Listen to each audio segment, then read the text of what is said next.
Hi, my name's Steve Leonard. I've been a member of the Quilt Guy group for probably 6 years. I met Paul Leger online about that time and was very interested in the group just from exchanging ideas. And he mentioned that they were doing a retreat out here.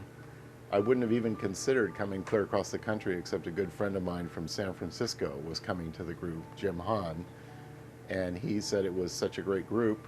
Um, so I actually made the effort and made a trip out here once, um, and just had such a great time. I've been coming ever since, um, or at least whenever I can. The trip from Portland, Oregon takes a full day both ways. Um, and and then we fly into Boston and drive to the retreat. Um, it's very wonderful coming to New England. I love the area anyway, and I usually take a few extra days and vacation when I'm out here. Uh, and the only bad thing about coming across the country is that it really limits what you can bring. So I actually have a small sewing machine I bring on the plane with me, but it really limits bringing large-scale projects out here. So usually when I come out, I work on smaller projects, hand applique projects, or this time I'm making just a set of small 6-inch blocks that I'm going to use as a border on a quilt. But I didn't bring the whole quilt out here. And I have a hand project also. I do a lot of Japanese quilting, and I do a Japanese decorative stitching called sashiko, which is very simple and doesn't take a lot of supplies, travels well. So I have a large project here that I'm working on, which is a wall hanging. It'll probably take me a couple of weeks worth of stitching on and off to do this project. So I've just started it this weekend. I probably won't actually finish any of my projects this weekend. They're just ongoing collections of things I work on. And I got into quilting about 15 years ago, and it was a kind of an odd way I got into it. I just found some quilts in a store once that I just loved, and I was interested in purchasing them for my home. And the ladies in the shop said that the quilts were not for sale, but they could teach me how to make a quilt. I used a sewing machine, and they offered to loan me a machine to take a class, which they did. And kind of the rest is history. I loved the class.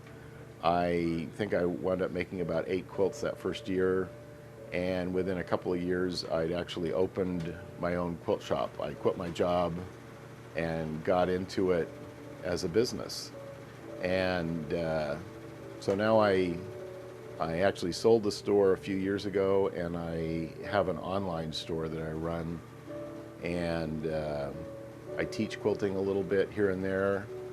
And then I participate in groups like this, and I have a local quilt group that I do about once a month in my area in Oregon also.